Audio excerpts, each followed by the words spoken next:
Енді достар, үшті графикамен жұмыс істеу үшін қандай компьютер таңдауымыз қажет? Әрине бізге барынша жақсы компьютер болғаны дұрыс, алайда мен қазір сіздерге ненің қажетті екенін түсіндіріп өтемін. Бірінші кезекте бізде сұрақ туындауы мүмкін. Ноутбук жарай ма, компьютер жарай ма, қайсысы дұрыс деген.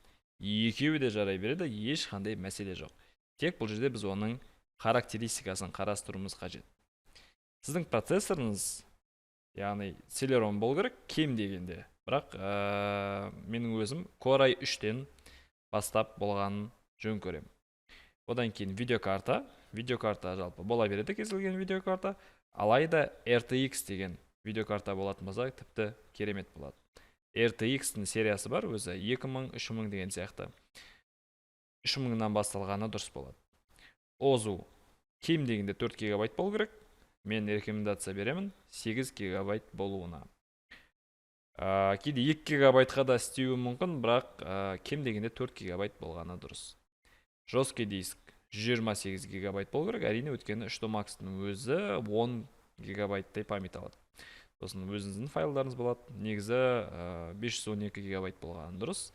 Операциялық жүйе міндетті түрде сіздерде Windows болу керек. Mac болса жарамайды.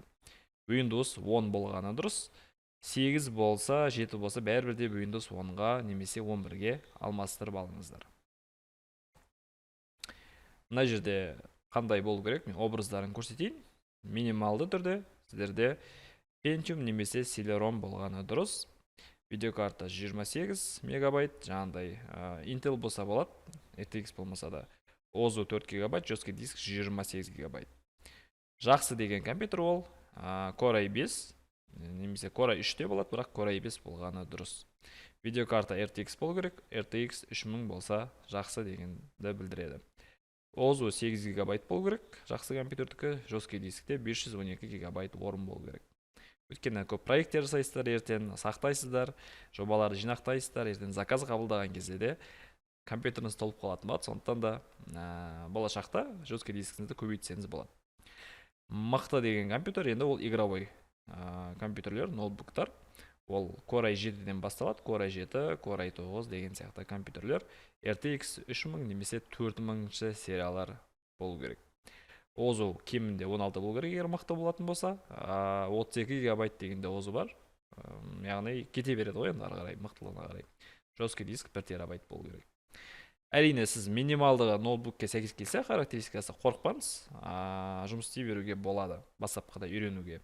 Кейін жақсы жетістіктер жетіп жатсаңыз, өзі жақсы компьютерді алсаңыз болады. Ал егер сізде мықты компьютер бастапқыда болатын болса, онда құттықтаймын. Сіз 3 Max-ты үйренуге деген мүмкіндігіңіз сізде көбірек. Сондықтан достар, ең бастысы қорықпаңыздар, бірінші бастап көру керек. Ноутбукке орнатыңыздар 3 Max-ты, шықылап жұмыс істеп көріңіздер. Барлықтарыңызға сәттілік.